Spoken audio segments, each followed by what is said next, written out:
Array का use फार्मूले में और डेटा कैलकुलेशन में कैसे होगा, ये आज की इस वीडियो में सीखने को मिलेगा। अब फर्स्ट हमारे पास डाटा एंट्री हुई है प्रोडक्ट की और प्राइस की। इसके अंदर अगर हमें किसी 2 या 3 आइटम को टोटल करना है तो हम फर्स्ट सम इफ़ यूज़ करेंगे, ऑल कॉलम सिलेक्ट करेंगे, नेम कॉमा। उसके बाद जब क्राइटेरिया में आएंगे तो क्राइटेरिया इन्वर्टेड कॉमा में हम कोई भी एक क्राइटेरिया एंटर करते हैं और यहाँ पर इन्वर्टेड कॉमा कॉमा उसके बाद सेकंड वैल्यू फिर ब्रैकेट क्लोज। तो ये माउस जितनी दफ़ा भी हमारे पास होगा डाटा में उसका टोटल आ जाएगा। लेकिन अगर माउस के अलावा हमें यहाँ पर और मज़ीद प्रोडक्ट का टोटल करना है तो हम फिर इसको कर्ली ब्रैकेट के साथ कर सकते हैं। कर्ली ब्रैकेट करेंगे, यहाँ पे कॉमा यूज़ करेंगे, फिर इन्वर्टेड कॉमा। अब सेकंड प्रोडक्ट जैसे माउस के साथ मॉनिटर टोटल करना है तो यहाँ पर हम मॉनिटर टाइप करेंगे, फिर इन्वर्टेड कॉमा। थर्ड प्रोडक्ट मुझे प्रिंटर का टोटल करना है तो फिर इन्वर्टेड कॉमा में प्रिंटर टाइप और कर्ली ब्रैकेट। बाकी कॉमा के बाद सम रेंज यही आएगी, अमाउंट जिसका निकालना है। अब माउस, मॉनिटर और प्रिंटर प्लस अब माउस जितनी दफ़ा भी डाटा में होगा 1 और माउस 2 का टोटल सेल में आ जाएगा और उसके साथ जो सेकंड प्रोडक्ट है और थर्ड प्रोडक्ट कॉमा से अलग अलग सेल में इनका टोटल डिस्प्ले होगा। इंटर करके चेक कर लें। अब ये हॉरिजॉन्टल जो शो हो रहा है डाटा, ये कॉमा की वजह से हो रहा है। अगर आपको वर्टिकल शो करना है तो यहाँ पर कॉमा की जगह सेमी कॉलन का ऑप्शन आप यूज़ करेंगे और इंटर, तो ये वर्टिकल में पोजीशन में डाटा आ जाएगा। अब ये माउस का टोटल आ गया, इस तरह कर सकते हैं। और आप चाह रहे हैं कि इन सब का टोटल एक ही सेल में आ जाए तो फिर आप फर्स्ट सेल क्लिक करेंगे, सम इफ़ से पहले सम और एंड में सम इफ़ क्लोज, इंटर। तो ऑल माउस जितना भी लिस्ट में होगा, प्रिंटर, मॉनिटर, ऑल रिपीटेड, सबका ग्रैंड टोटल आप एक जगह सेल में ला सकते हैं। तो ये तरीका एरे में हम यूज़ कर सकते हैं। तो कॉमा का और सेमी कॉलन का मैंने ऑप्शन समझा दिया। अगर हॉरिजॉन्टल डिस्प्ले करना है, जितने एरे में नाम लिखे हैं, तो उसके लिए कॉमा, और वर्टिकल शो करना है तो उसके लिए सेमी कॉलन यूज़ करते हैं। और अगर डायरेक्ट ही टोटल चाहिए इसका तो फिर सम लगाकर आप इस तरह से टोटल निकाल सकते हैं। और इंडिविजुअल वो मैंने बता दिया, आप सम इफ़ नॉर्मली लगाते हैं जिसमें आप इंडिविजुअल किसी भी नाम का टोटल कर सकते हैं। अब उसके बाद सेकंड एग्जाम्पल की तरफ आते हैं। एक तो हो गया एरे। एरे को एक और तरीके से भी यूज़ किया जा सकता है, जैसे हमें डेट चाहिए क्वार्टर वाइज, हर मंथ की फर्स्ट क्वार्टर की डेट इंटर करनी है। क्वार्टर साल के 4 होते हैं, जनवरी, अप्रैल, इसी तरह मई, जून, जुलाई और फिर अक्टूबर। तो हम यहाँ पर 2027 की क्वार्टर की फर्स्ट डेट ऐड करना चाह रहे हैं तो 2027। अब मंथ में हम एरे यूज़ करेंगे यहाँ पे, और यहाँ से मैं एरे में टाइप कर दूँगा 1 और कॉमा 4। कॉमा और सेमी कॉलन मैंने समझा दिया, हॉरिजॉन्टल वर्टिकल के लिए होता है। और फिर यहाँ पे 1 4 के बाद मैं कर दूँगा डे 1 आना चाहिए, और यहाँ पे मैं कर दूँगा इसको 1। अब अभी अगर इंटर होगा तो जनवरी और अप्रैल की जो डेट्स होंगी उसका डेट फॉर्मेट में आ जाएगा ये। लेकिन हमें पूरे साल की क्वार्टर की डेट चाहिए तो फिर हम कॉमा के बाद यहाँ पर 7 और कॉमा के बाद 10 इंटर करेंगे। तो फिर यहाँ पे ये ऑल मंथ की जो फर्स्ट डेट होंगी क्वार्टर की वो ऐड हो जाएंगे। देखें 4, 7 और 10। फॉर्मेट चेंज करना है, कंट्रोल शिफ्ट हैश। अनरे ऑप्शन जो डबल हाइफिन यूज़ करते हैं वो ट्रू और फॉल्स को नंबर में चेंज करने के लिए होता है ताकि नंबर फार्मूले में कैलकुलेट हो जाए। अब इसकी एग्जांपल अगर मैं यहाँ पर इंटर इक्वल करूँ ऑल सेलेक्ट और मैं कहूँ इसमें जो ग्रेटर देन 5000 वैल्यू है वो शो करें सेल, तो इसमें आंसर अक्सर फार्मूले इस तरह करेंगे। जैसे मैंने रेंज सेलेक्ट करके ग्रेटर 5000 किया तो जहाँ सेल में 5000 ग्रेटर वैल्यू होंगी वो होगी ट्रू, और जहाँ नहीं होंगी वहाँ आ जाएगी फॉल्स।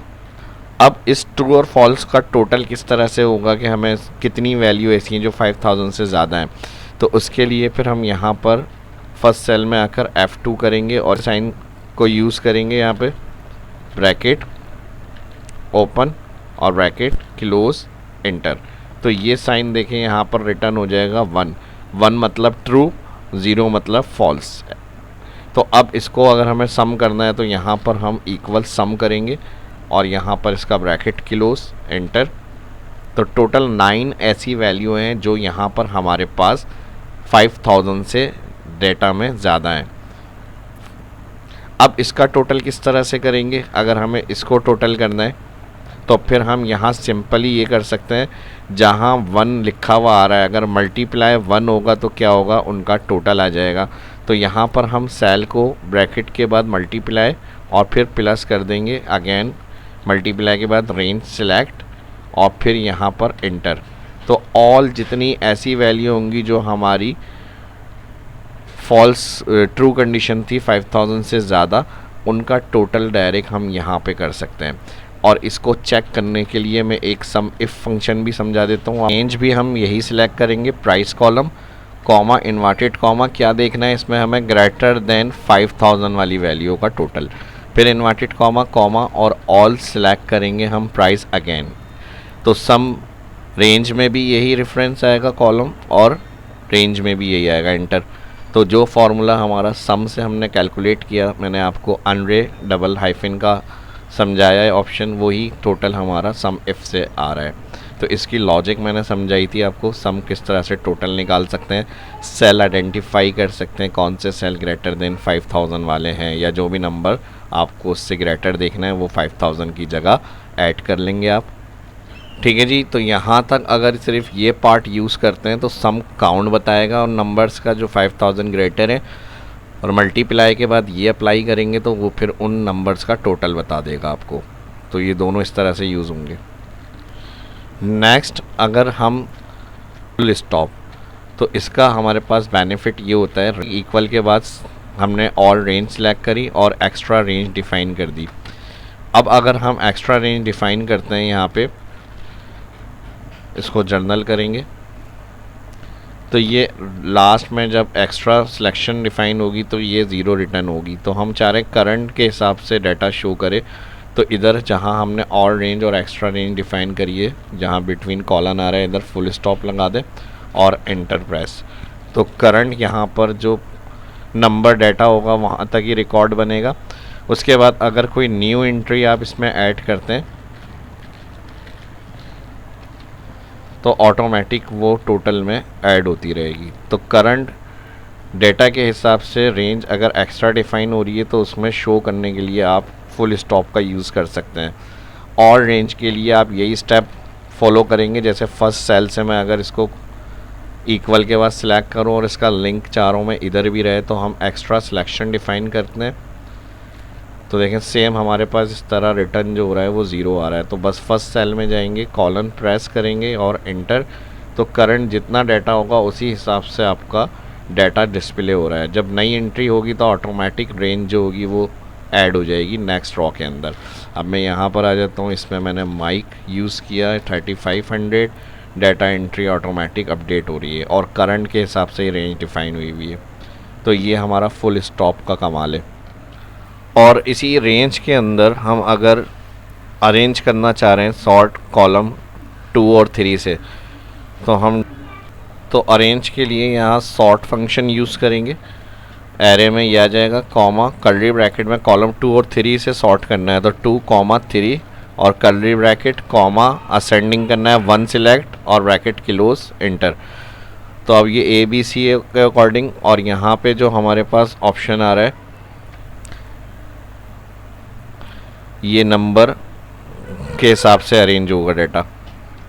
और इसी तरह डिसेंडिंग ऑर्डर में लेना है तो फिर यहाँ से 1 की जगह पर कॉमा लगाएंगे तो -1 सिलेक्ट करेंगे तो ये डिसेंडिंग ऑर्डर में आ जाएगा। तो एरे का एक इस तरह से भी यूज़ कर सकते हैं किसी भी फार्मूले में। एक और एग्जांपल पे चलते हैं। इसी तरह अगर कोई डाटा फाइंड करना है और उसमें कॉलम ज़्यादा आ रहे हैं तो हम एस लुकअप और वी लुकअप यूज़ करते हैं। तो यहाँ पर अगर हम कोई भी प्रोडक्ट आईडी इंटर कर रहे हैं और उसके लिए वी लुकअप लगा रहे हैं तो लुकअप वैल्यू में फर्स्ट सेल ये आ जाएगा लुकअप वैल्यू और ऑल कॉलम हेडिंग के पास से सेलेक्ट। अब इसमें हमारे पास कॉलम 2, 3, 4 इस तरह मैनुअल इंटर होता है।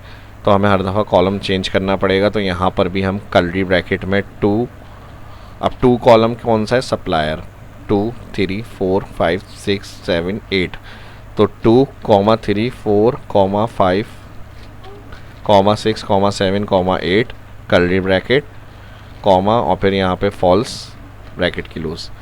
तो ये भी एक तरीका होता है। इस तरह जहाँ बहुत सारे कॉलम है, हर दफ़ा मैनुअल वी लुकअप में आपको कॉलम चेंज करना पड़ेगा, तो वहाँ एरे में आप लगा सकते हैं इस तरह से वी लुकअप को।